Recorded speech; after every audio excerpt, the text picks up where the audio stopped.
Bom, eu quero que você abra a sua Bíblia, você que trouxe a Bíblia, seja no celular ou em papel, como eu.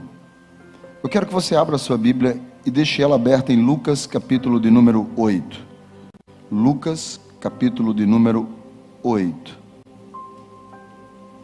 Eu não vou dizer o versículo ainda, mas eu quero já que você deixe pronto em Lucas, capítulo de número 8.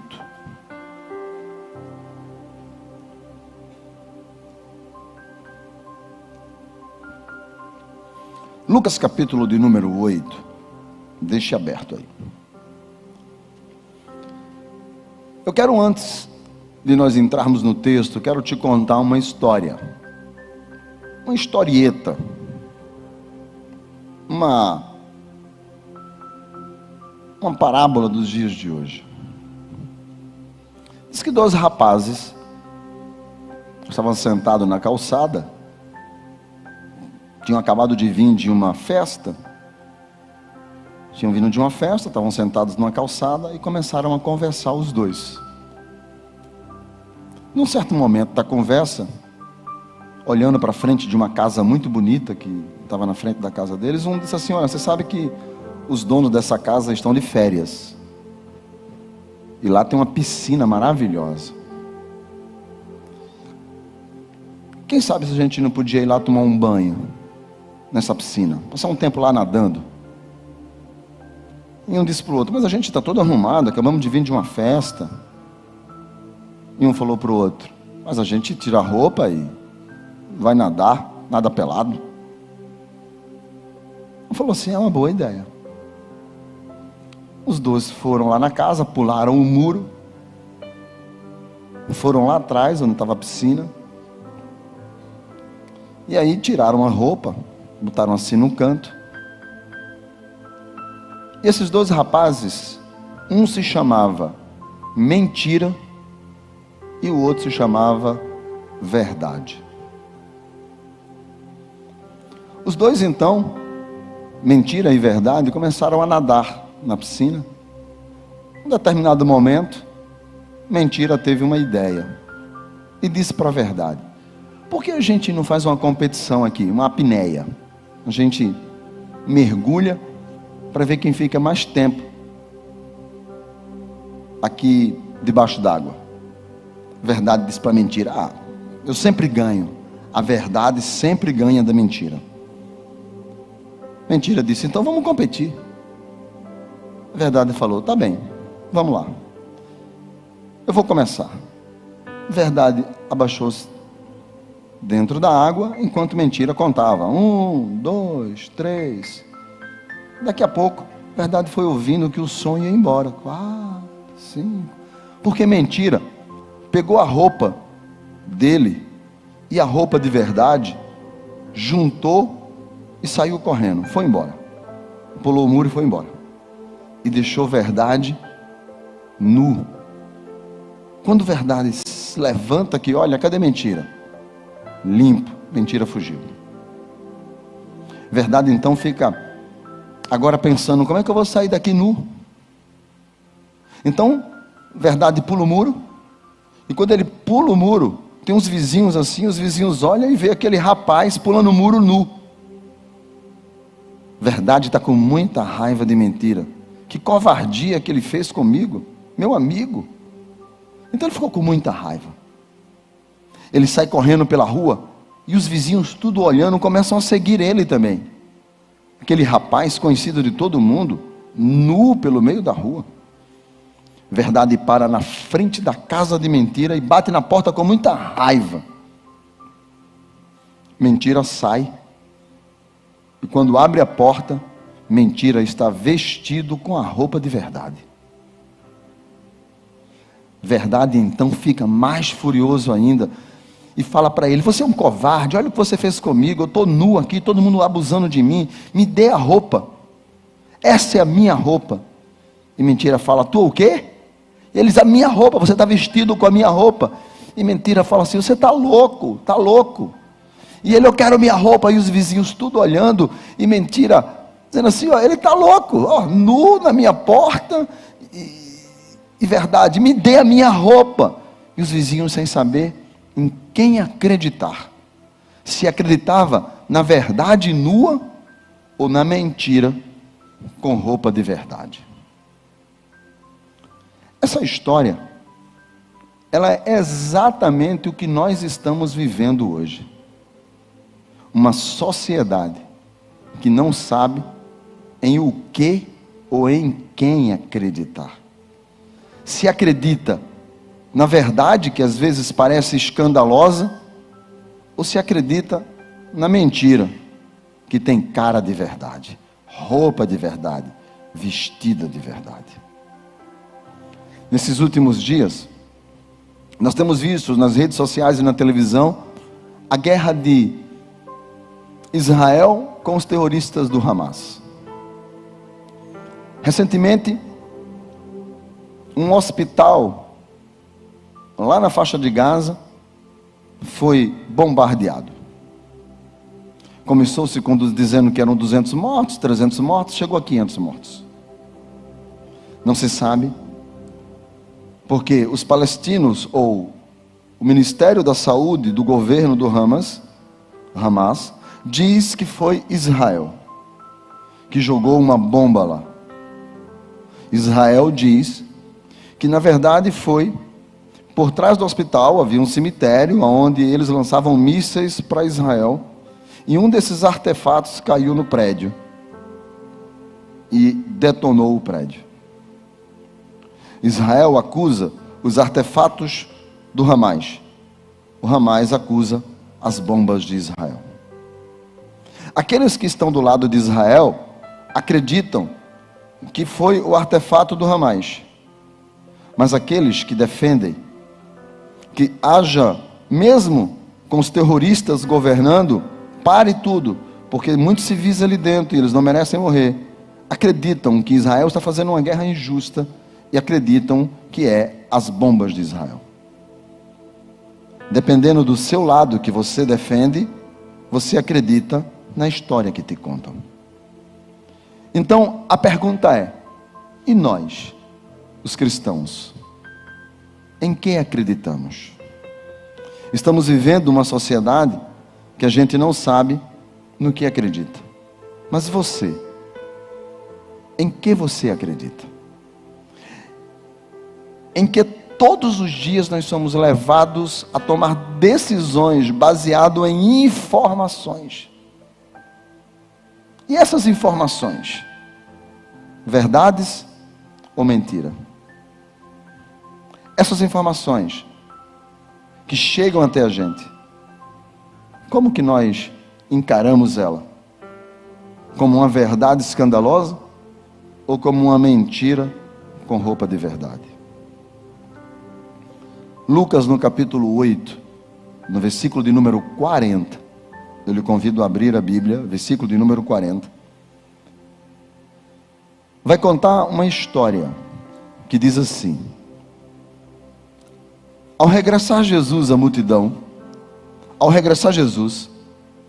multidão o recebeu com alegria, porque todos o estavam esperando.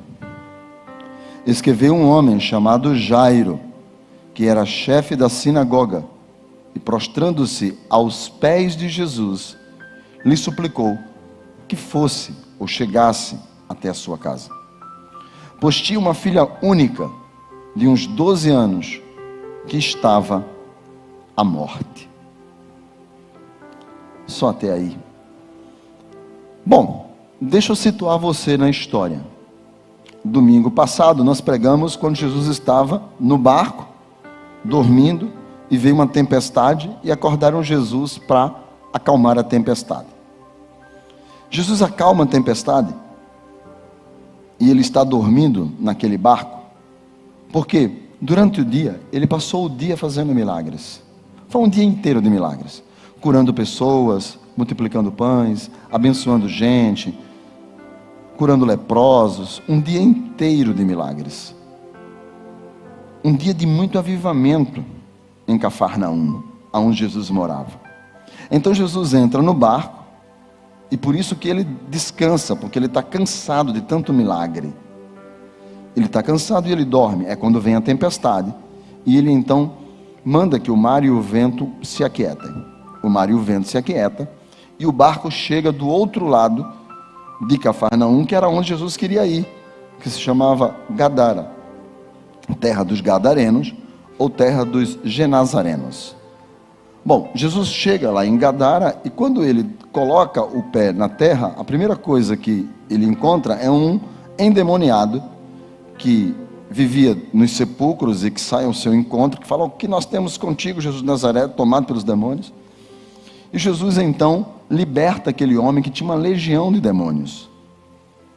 Só que os demônios saem do homem e vão para os porcos. Aquela era uma região de criadores de porcos. E os porcos se jogam no precipício e morrem. Os donos dos porcos ficam revoltados e convidam Jesus a sair daquela cidade. Jesus entra de novo no barco e volta para Cafarnaum, de onde ele havia saído depois daquele dia de milagres. Jesus, quando chega em Cafarnaum, quando o barco chega, é o texto que nós lemos, no versículo 40. Ao regressar Jesus, a multidão o recebeu com alegria, porque todos o estavam esperando. Então havia uma multidão de pessoas que estavam muito felizes, porque Jesus chegou novamente naquele lugar. E a chegada de Jesus trouxe a eles de novo a esperança de mais milagres, porque todo mundo ali tinha um pedido para fazer. Todo mundo ali queria que algo acontecesse na sua vida. Todo mundo queria que um milagre acontecesse com ele. Então eles estavam felizes, porque Jesus, o que fazia milagres, estava ali. Bom, no meio daquela multidão de gente feliz, um homem aparece. Se chama Jairo. E o texto vai dizer que Jairo é chefe da sinagoga.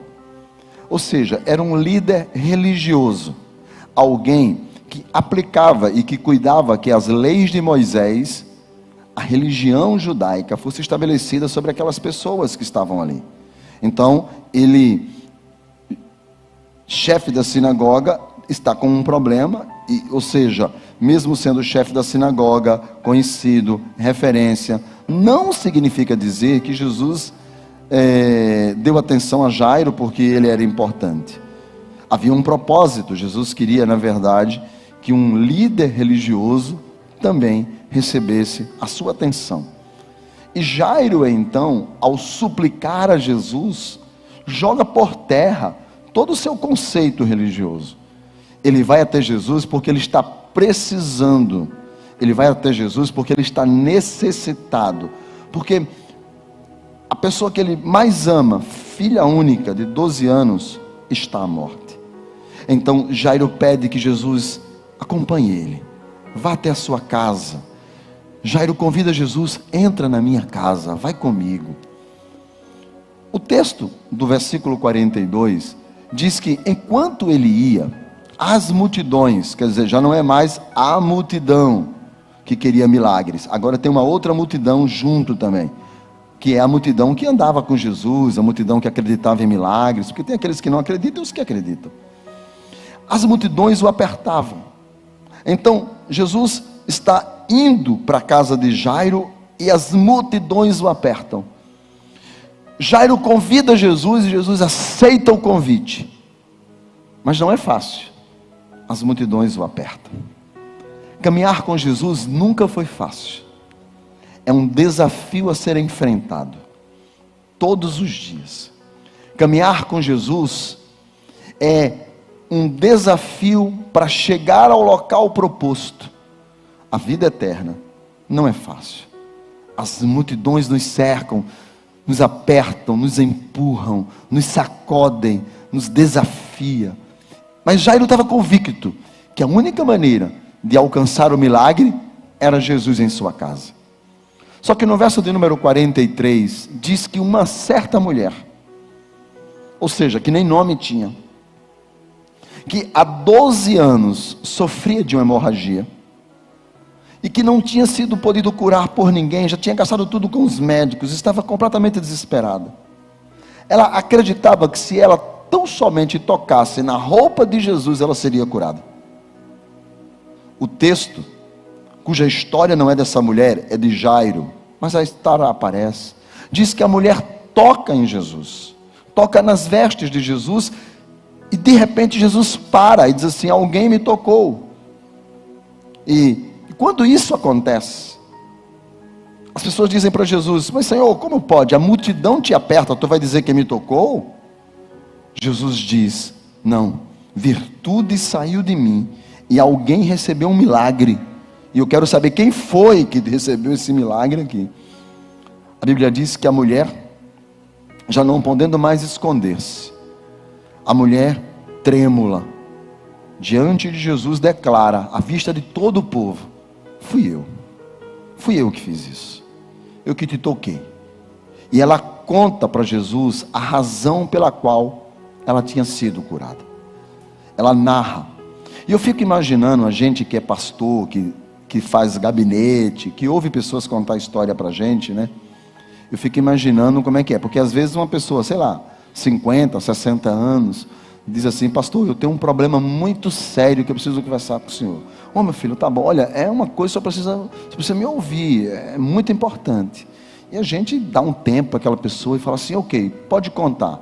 E aí a pessoa fala assim: sabe pastor, quando eu tinha 5 anos de idade, aí você fala assim: falta 55 para ela chegar no problema.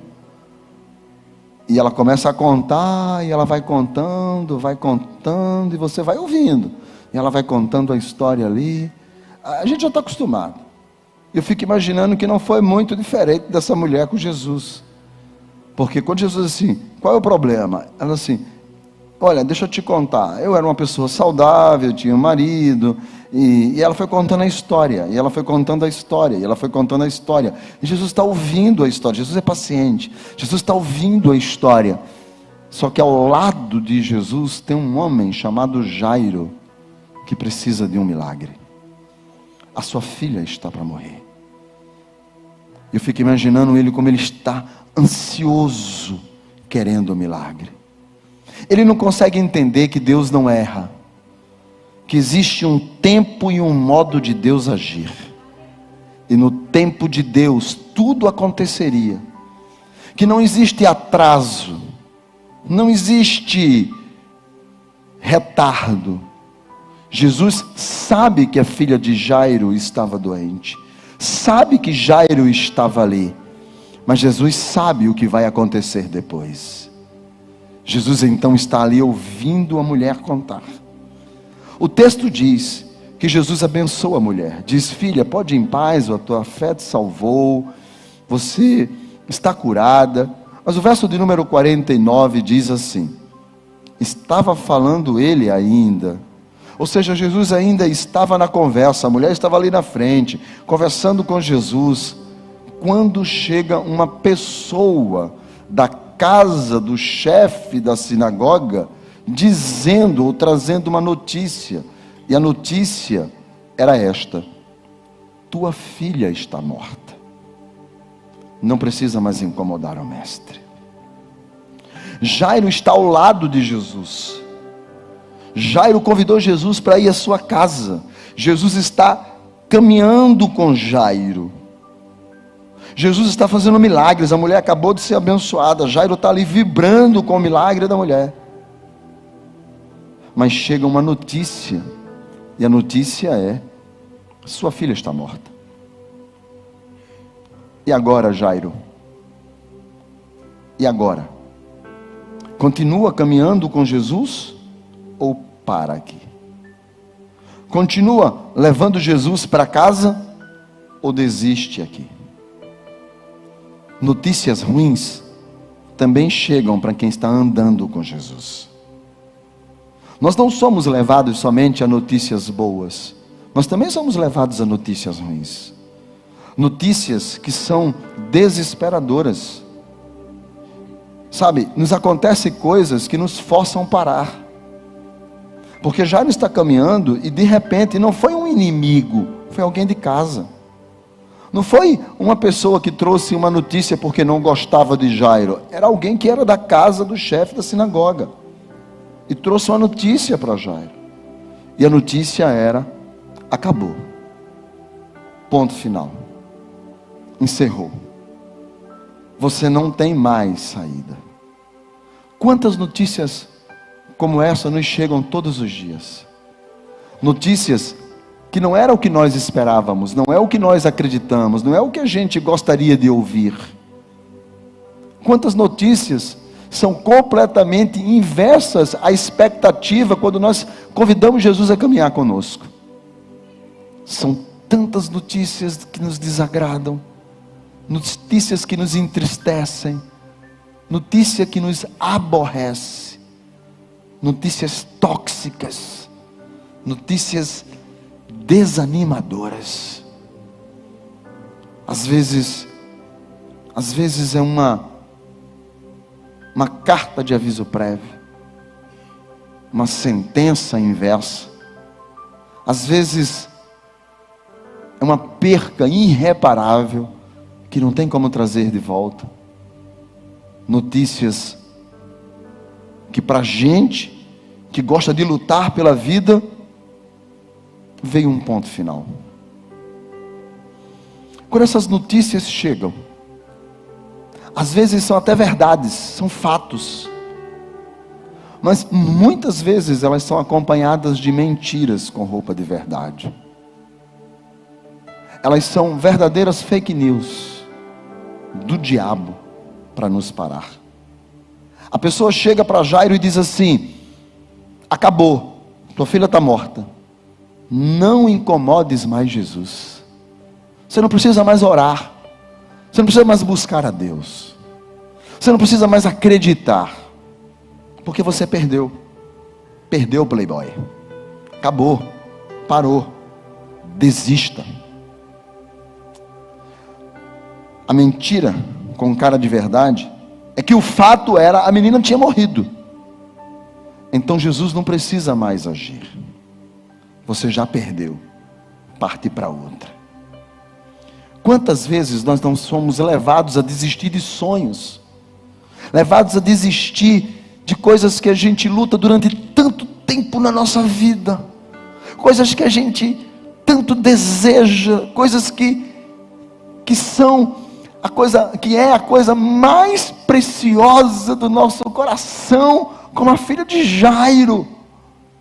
Era para ele. Mas a notícia de onde ele não esperava, da sua própria casa, vem: desista, acabou. Por que continuar acreditando?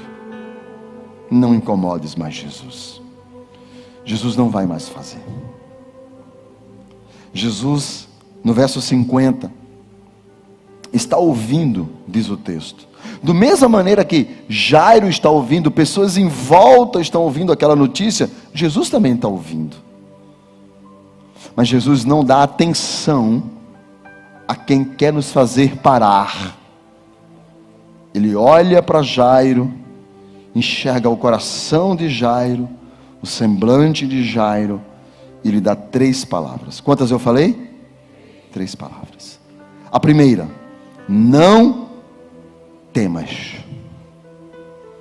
A segunda: crê. Somente crê. A terceira: o milagre vai acontecer. Quando ele olha para Jairo, Jairo está ali olhando do lado dele, porque ele acaba de receber uma notícia, e a notícia é: desista. Ponto final. Jairo, naquele momento,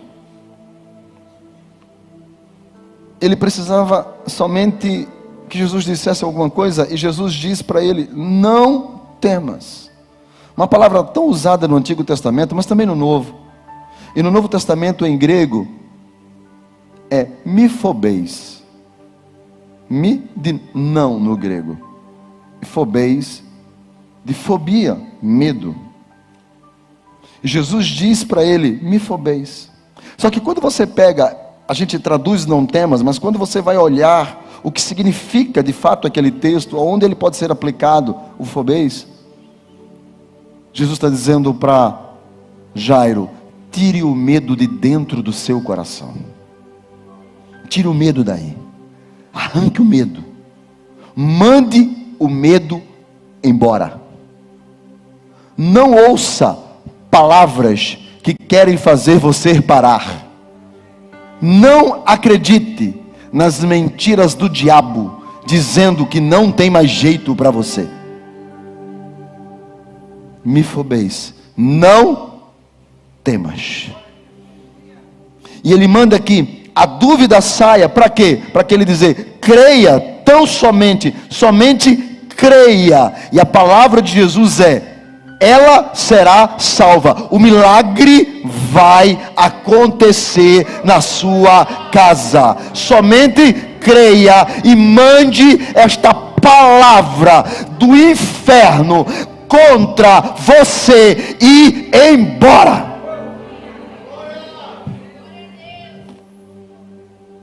Fala para mim, se você fosse Jairo, você ouvia o que Jesus disse, ou você dizia, Senhor, muito obrigado, está tudo certo, fica aqui, não precisa mais ir à minha casa? Você ouvia Jesus, ou ouvia o mensageiro? Se você estivesse ali ao lado de Jesus e chegasse alguém com uma notícia, não adianta mais, deixe Jesus para lá. E Jesus está dizendo para você, o milagre vai acontecer. Encha o seu coração de fé, mas para que seu coração possa ser cheio de fé, pegue o medo, a dúvida, a incerteza e mande embora. Você ouviria Jesus ou ouviria o mensageiro? Jesus ou o mensageiro? O lado de cá, Jesus ou o mensageiro? O lado de cá eu acho que quer o mensageiro. Jesus ou o mensageiro? Não, acho que ele quer Jesus também. Então acho que o lado de cá é que ficou gente em dúvida. Jesus ou o mensageiro? Então acho que os dois concordam que é Jesus. Amém? E por que você acredita que Jairo escolheria Jesus, mas você escolhe o mensageiro? Quando diz que você perdeu o emprego e você se desespera, e Jesus está dizendo, eu cuido de você e cuido da sua casa, mas tu prefere ouvir o mensageiro. Quando Jesus diz que a tua casa e o teu casamento são dele, mas tu prefere ouvir o mensageiro. Quando Jesus diz que os teus filhos, não importa o que o diabo está dizendo, mas os teus filhos são herança do Senhor e servirão ao Senhor, mas tu prefere ouvir o mensageiro. Quando Jesus diz, há uma promessa, a promessa é que virá sobre a tua vida, virá sobre a tua casa, virá sobre a tua história. Aquele que me serve não andará em trevas. Aquele que me serve, eu e o Pai viremos para ele e faremos nele morada. Mas você prefere ouvir o mensageiro? Desiste, entrega, pendura a chuteira, prefere achar uma outra forma de fazer, uma outra forma de milagre, uma outra forma de Deus agir.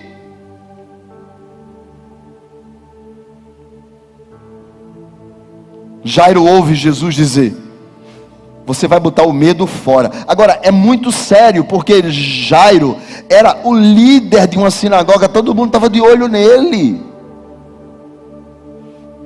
E Jesus está convidando ele à loucura. Você quer crer que essa menina que está morta ressuscita? Ou quer fazer o velório segundo as tradições judaicas?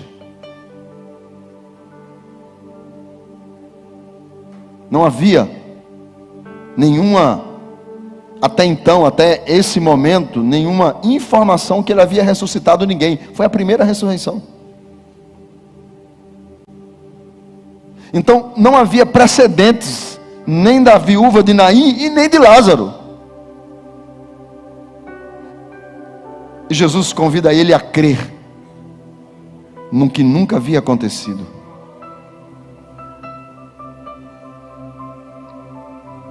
E o mensageiro está de lado. Ela morreu. E Jesus está do outro lado. Crê em mim. E o mensageiro está na hora de fazer o velório.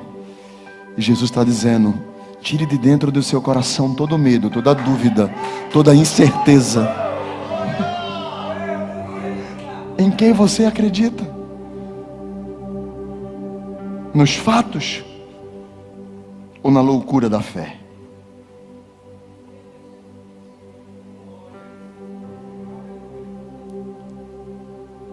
Jairo não tinha opção. Ou ele enterrava a filha,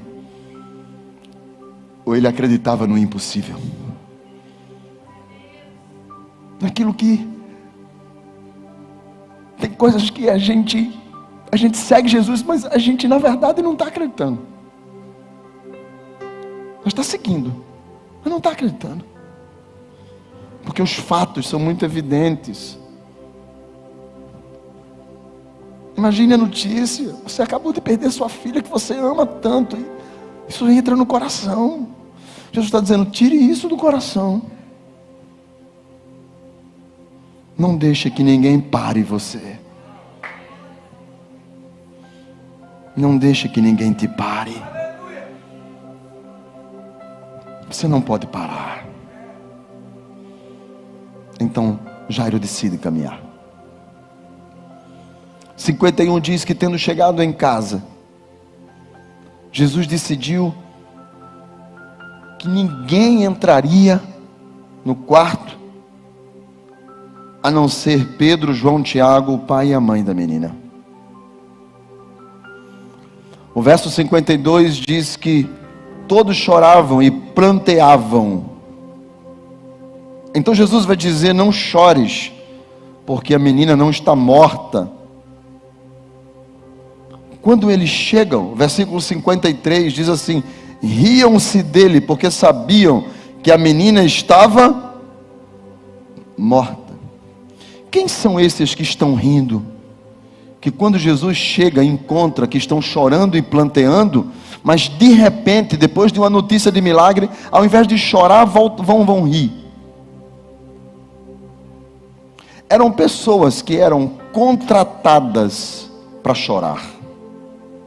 Carpideiras. Isso inclusive no passado havia muito aqui no Brasil, no interior. Pessoas que eram chamadas. E por que, pastor, o senhor está dizendo que é isso? Porque tanto Mateus como Marcos contam a mesma história. E em Mateus diz que essas pessoas tocavam flautas e choravam. Ou seja, essas pessoas, a ideia de tocar flautas é música fúnebre, um ambiente fúnebre, para dizer que aquela pessoa era importante, todo mundo chorando, lamentando, era alguém importante. Então eles contratavam para chorar. Então muita gente ali estava planteando, chorando, criando aquela cena de luto. E quando Jairo chega com Jesus, o ambiente é de perca, o ambiente é de luto, o ambiente é de tristeza, o ambiente é de derrota, o ambiente é de já perdeu. Vai ter que carregar a dor da morte da menina para sempre. Vai ter que carregar essa tua derrota para sempre. Então quando Jesus chega, isso mexe no coração de Jairo. O ambiente de luto, o ambiente de tristeza, todo mundo dizendo: perdeu, perdeu, perdeu. Jesus olha para aquele ambiente e diz: todo mundo que não acredita que eu posso, saia, porque só vai ficar quem acredita que eu posso fazer. Sai todo mundo que não acredita que eu posso. acaba com esse ambiente de luto, acaba com esse ambiente de derrota, acaba com essa história, essa ladainha de choro e planto, acaba com isso daí, acaba, porque esse ambiente não constrói fé, só constrói dúvida. E eu quero construir fé no coração do pai e da mãe. Então pega esse povo que está dizendo que não tem jeito e bota todo mundo para fora. Porque ainda que uma multidão diga que não tem jeito, se Jesus disser tem jeito, o milagre vai acontecer. A quem você está ouvindo? Quem você está acreditando que está dirigindo a tua vida? Em quem você acredita? Nessa multidão. E quando Jesus disse, olha, a filha dele vai viver, o pessoal que estava chorando já deixou de chorar e começou a rir. Porque deixa eu te contar uma coisa, tem muita gente que parece que do teu lado está chorando, mas está torcendo que o teu milagre continue morto. Tem muita gente do teu lado, que você acha que aquela pessoa está assim, não, estamos juntos, mas quando diz assim, meu milagre vai vir, o quê? Porque parece que quando o teu milagre acontece e o dele não, ele perde. Então nem todo mundo que está do teu lado chorando, tá porque gosta de você, é porque tem interesse no que você pode dar. Tem muita gente que está do teu lado chorando, não, estamos juntos aqui chorando, milagre, milagre, milagre. Quando você fala assim, Deus vai fazer, nem ora tanto, nem jejuma tanto, e Deus faz,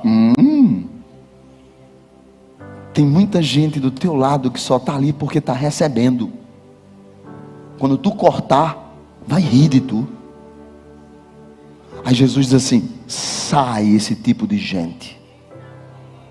Fora esse tipo de gente da minha vida. Ambiente de luto não é ambiente de milagre. E quem entra? Pedro, João e Tiago. Há muito tempo eu me perguntei, por que Pedro, João e Tiago? Se é no Monte da Transfiguração, Pedro, João e Tiago. Se é na casa da menina, Pedro, João e Tiago. Se é na reunião, Pedro, João e Tiago. Por que Pedro, João e Tiago? Aí você começa a ler a Bíblia. Aí você entende. O Espírito Santo te revela. Porque esses três apóstolos, Pedro foi o pregador de Pentecostes. João viu Jesus no seu trono de glória. Tiago foi o primeiro mártir da história. Morreu decapitado porque não negou a fé. Então quando você é convidado a um milagre, quando as coisas de forma sobrenatural, difíceis, você é levado para dentro desse espaço, é porque Deus quer fazer algo na sua história. Ele sabe o que vem depois. Ele está preparando você. Ambiente de glória, ambiente de milagre é preparação para o que vem depois.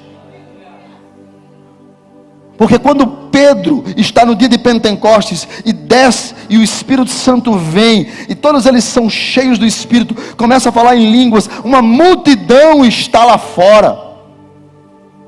Pedro se levanta e o povo diz, estão loucos? E ele diz, não estamos loucos. O profeta Joel profetizou que nos últimos dias o Espírito do Senhor desceria, encheria toda a carne, e isso aconteceu, porque o Senhor Jesus Cristo, a quem vocês crucificaram, Ele ressuscitou. O povo olhou para ele e alguém perguntou, quem é esse? E ele pode ter dito, é aquele que estava com Jesus quando a menina que estava morta ressuscitou. Mesma coisa com João. João estar ali vendo o milagre, mas por quê? Porque mais na frente ele vai ver Jesus em seu estado de glória, e ele pode lembrar quando ele pergunta, olha para um lado, olha para o outro, e ele vê um trono, mas não vê ali no trono, parece que é cordeiro, parece que é leão, não sabe direito, e ele vê o livro da vida, mas o livro da vida está atado e cheio de selos, e ele fica triste porque ninguém será salvo. Então ele diz, como? Quem vai abrir o livro e desatar os selos? E o anjo diz, aquele que foi morto e que ressuscitou, este abrirá o livro e desatará os selos. Há salvação em Jesus Cristo. Deus estava preparando João. Quando Tiago foi preso por Herodes, deram a ele a chance de poder desistir de Jesus, mas ele pensou, desistir eu? Aquele que multiplica pão, aquele que acalma o mar, aquele que dá vista aos cegos, aquele que ressuscitou a menina que estava morta, eu? Não, eu sei em quem eu tenho crido, e foi o primeiro mártir da história do cristianismo. Deus, quando nos faz, muitas vezes, as situações difíceis e complicadas, é porque Ele está nos preparando para algo maior. Se você está passando por uma adversidade, Deus tem algo extraordinário esperando você lá na frente. Eu creio nisso, porque já vivi tantos dias maus, até poder enxergar e encontrar coisas boas que Deus fez na minha vida. E porque o pai e a mãe da menina também foram chamados para dentro? Porque o milagre interessava a eles, não interessava as pessoas que estão do lado de fora. Eles é que estavam carregando a dor da perca, eles é que estavam carregando a dor do luto. O problema era deles. Se o problema era deles, então Jesus convidou eles para ver o milagre. Deixa eu dizer uma coisa para você. Talvez muitas coisas estão acontecendo, palavras difíceis, palavras negativas, palavras que estão querendo fazer você parar, palavras que são de morte, sejam lançadas sobre você. A única coisa que Jesus pede é, não deixe que esta coisa entre no seu coração, que é a dúvida, o medo. Bote para fora o medo e acredite que eu posso fazer o milagre. Mas isso não tem a ver com a pessoa que está ao seu lado, isso tem a ver com você. Isso é um problema seu, porque a dor é sua, mas também a resposta de Deus e o milagre sobre a sua vida também é seu. O que Deus tem para fazer é na sua vida, porque é você que está carregando a dor. Então Jesus coloca eles para dentro do quarto, e Jesus está ali com eles. Jesus então, quando está com eles ali dentro, lá fora está aqueles que estão torcendo contra. Diz o texto do verso de número 54. Ele entra, e ele pega a menina pela mão, e diz em voz alta, menina, levanta-te. Duas palavras, menina, levanta-te. O texto vai dizer que o Espírito, verso de número 55, voltou-lhe o Espírito e ela imediatamente se levantou. Aqui, faço um parêntese, aqui é uma perícope de teologia fantástica, porque os cristãos acreditam na imortalidade da alma, e muita gente acredita que morreu, acabou. Mas olha o que aqui diz o texto, o corpo está morto, mas o Espírito ouve, e quando ouve a ordem, o Espírito volta. Ou seja, o corpo morto, mas o Espírito vivo. Isso significa dizer que quando nós venhamos a morrer, mas o nosso espírito continuará e prestará conta a Deus. Aquela menina está morta, não tenho dúvida disso, porque o Espírito voltou. Quando Jesus entra naquele quarto, ele está com Jairo, os 3 discípulos e a esposa de Jairo, e a menina está morta.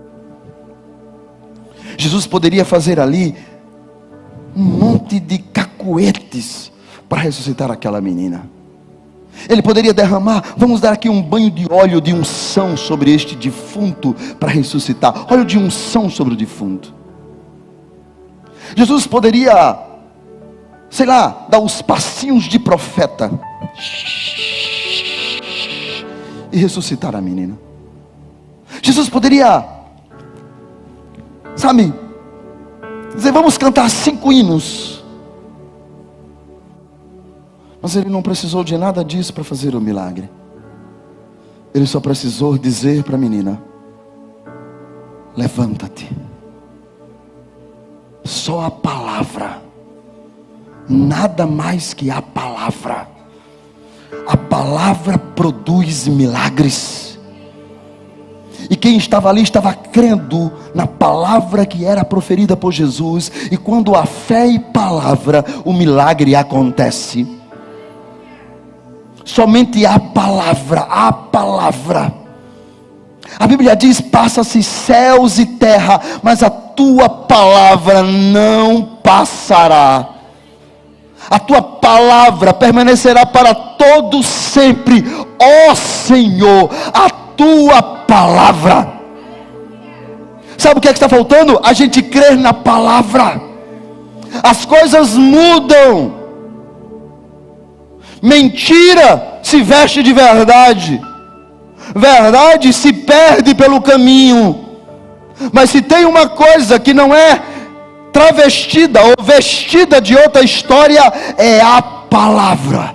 Esta palavra não muda. Esta palavra, por esta palavra os homens creram, os homens morreram, os homens se tornaram mártires. Esta palavra tem transformado vidas, tem curado pessoas, tem restaurado o casamento, tem trazido pessoas de longe para perto da presença de Deus. Esta palavra, disse o salmista, luz para os meus pés, para caminhar certo, é a tua palavra. Nós não estamos falando, alguém pode até dizer assim: ah, pastor, mas deixa eu te dizer uma coisa, é porque essa igreja, essa Canaã é até diferente, é luz, é fumaça, é o pessoal cantando assim, é pastor de tênis, coisa meio estranha.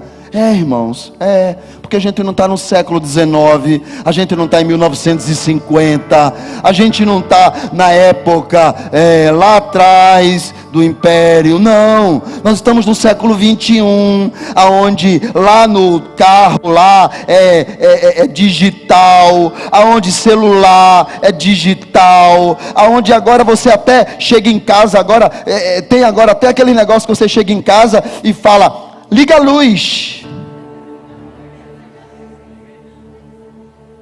Tudo muda, mas esta palavra não muda.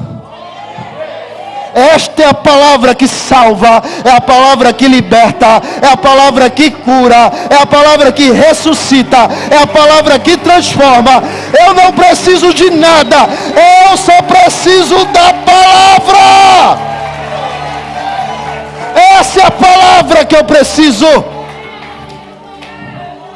É essa palavra que eu preciso para crer. Essa é a palavra que eu preciso para continuar seguindo. Esta é a palavra que eu preciso para continuar crendo. Esta palavra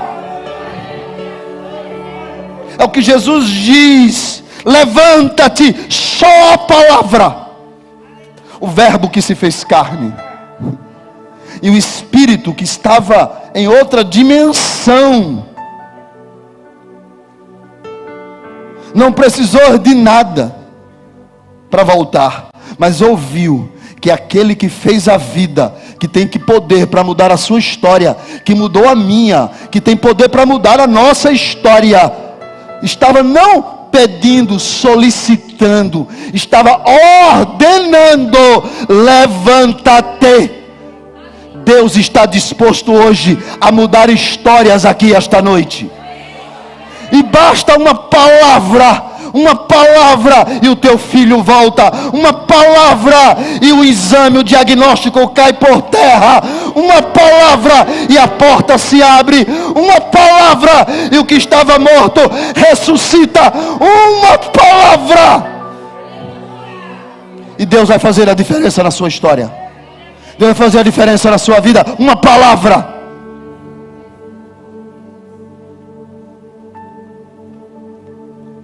E o que eu acho interessante é que quando ele entra naquele quarto, naquela casa, quarto, ambiente, ele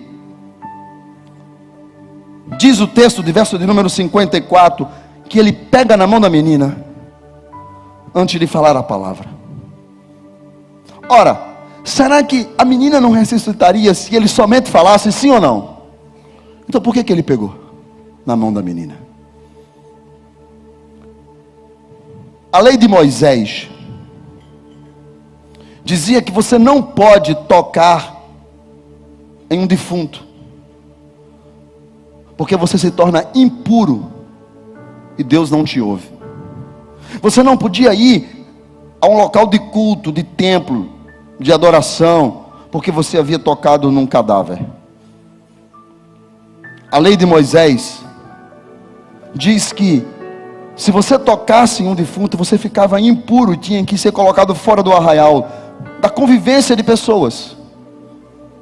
Jesus, como judeu, conhecedor da lei, não podia tocar em um defunto. E quem era que ensinava isso? A lei de Moisés. Quem era Jairo? O chefe da sinagoga. Era ele que ensinava isso. Jesus pega ele dentro do quarto e diz: a religião te ensinou a vida inteira que se fizer assim Deus não te ouve. Deixa eu te dizer uma coisa: para milagre não existe regra. Para milagre não existe tradição humana. O que a religião diz para você não é o que o céu está dizendo agora. O que os homens dizem para você não é o que Deus está dizendo agora. Jesus toca na menina. Jairo está de lado. Vem na mente de Jairo todos os textos da lei. Não pode tocar, vai ficar, Deus não vai ouvir, vai ficar impuro. Todos nós estamos condenados. Está junto com um defunto, mas é a filha dele. Jesus pega na menina. E Jairo está esperando alguma coisa, porque está errado isso. Aí Jesus diz: levanta-te. Na mesma hora, diz imediatamente. Não passou nem tempo. O texto diz imediatamente. Logo após ele ter falado, o Espírito ouviu. Porque aqui nós temos hora, mas na eternidade o tempo não existe. Então na mesma hora em que Jesus disse levanta-te, ele estava lá na eternidade. E ele... E a menina... Hã?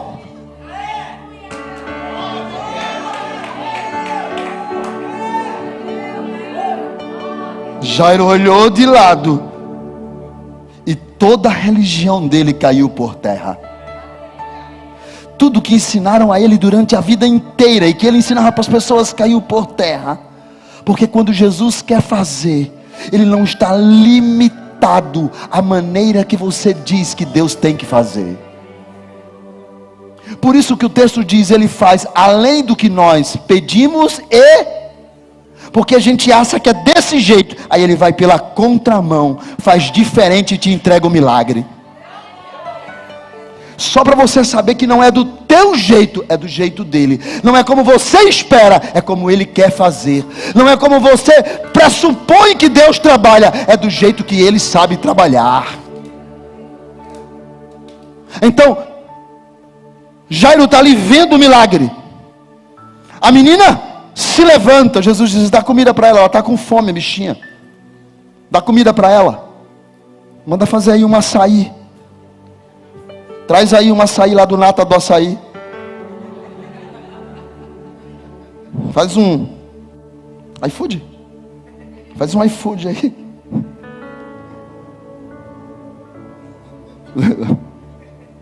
O pior é que eu não estou nem comendo, não pode ser nem propaganda paga.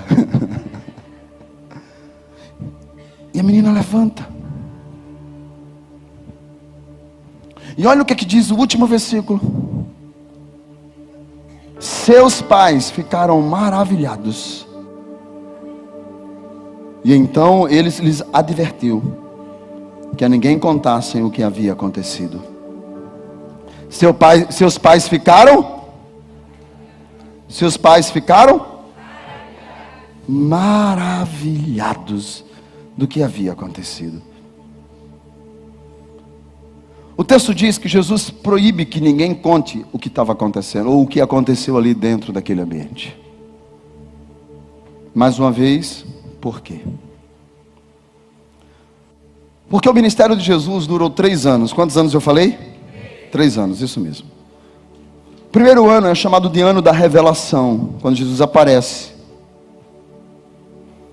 O segundo ano é chamado do ano do preparo, quando ele monta a sua equipe e prepara a sua equipe de aldeia em aldeia para o que aconteceria depois.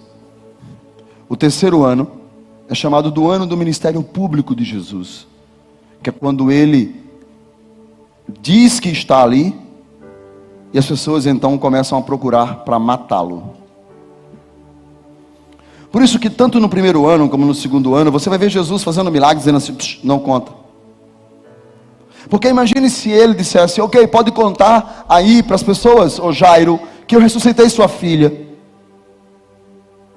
No dia seguinte, ou no mesmo dia, ia ter 200 cadáveres lá para ele ressuscitar.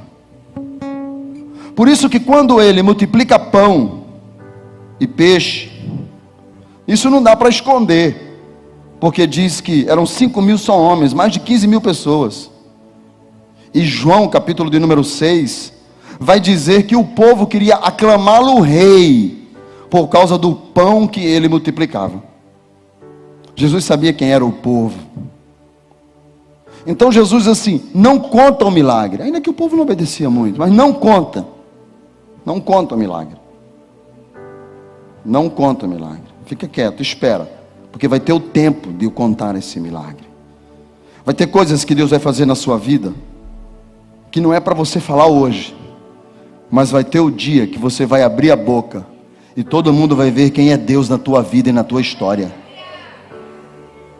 Mas isso é só para quem crê.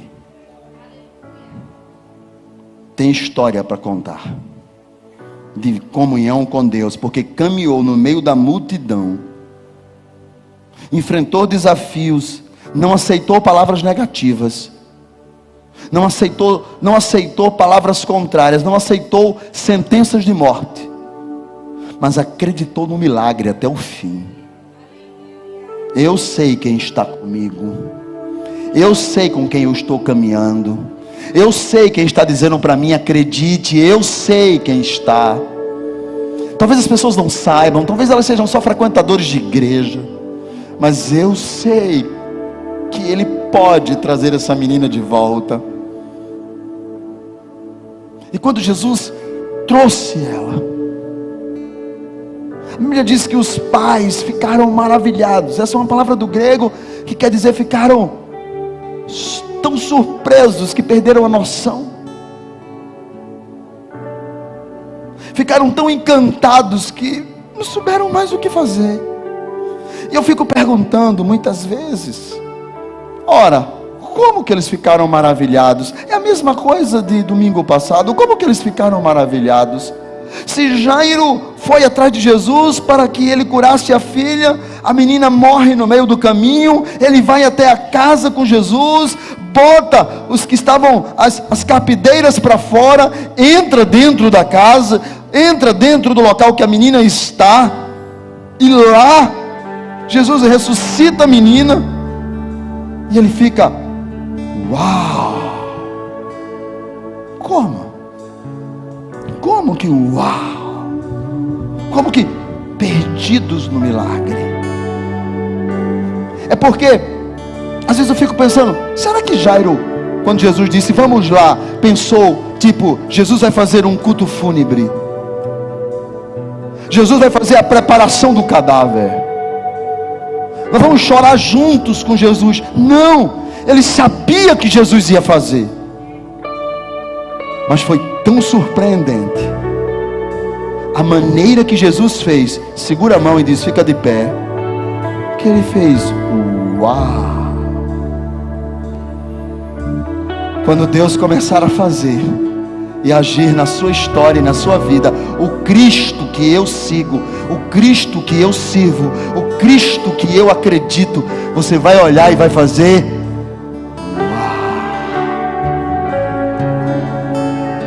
quando ele entrar no teu casamento, pastor, meu casamento está destruído, não tem jeito, morreu, tira o medo para fora, coloca a fé aí dentro, e acredite que eu posso. Pode? Posso. E quando fizer, e quando realizar, e quando você vê o cônjuge seu, que diz que essa coisa de crente é coisa para doido, aqui, adorando a Deus com você, você vai olhar para o cônjuge e vai fazer.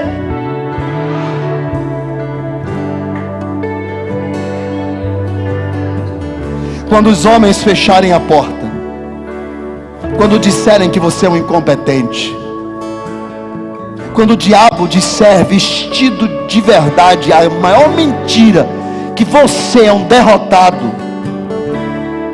e Deus do nada colocar você em um lugar de destaque, só para todo mundo ver quem é o Deus que está contigo, tu vai dar uma olhadinha para cima e vai dizer, eu não esperava, mas uau, eu sei o Deus a quem eu sirvo, eu sei de onde eu vim, eu sei de onde Ele me tirou, eu sei do meu casamento restaurado, eu sei dos meus filhos, o mais velho curado, eu sei como Deus tem agido na minha casa, na minha vida, na vida da minha esposa, nessa igreja que o diabo tentou por tudo parar. Quando eu olho para Ele, eu vejo Ele se movendo na história, se movendo, se movendo, se movendo. A única coisa que Ele diz para mim é: coloque o medo para fora, tire todo medo de dentro de você e seja preenchido pela fé, que eu posso fazer, que eu posso fazer. E quando eu vejo o que Ele faz, às vezes nem eu acredito, porque eu sei que eu não mereço, eu sei que eu não mereço, eu sei que como Jairo, eu já lutei tanto contra Deus, mas Ele está disposto aqui esta noite a fazer coisas que a gente nem pensa e nem imagina. Ele está disposto a arrancar da nossa fé, da nossa voz, do nosso coração, um Deus, uau. Fique de pé.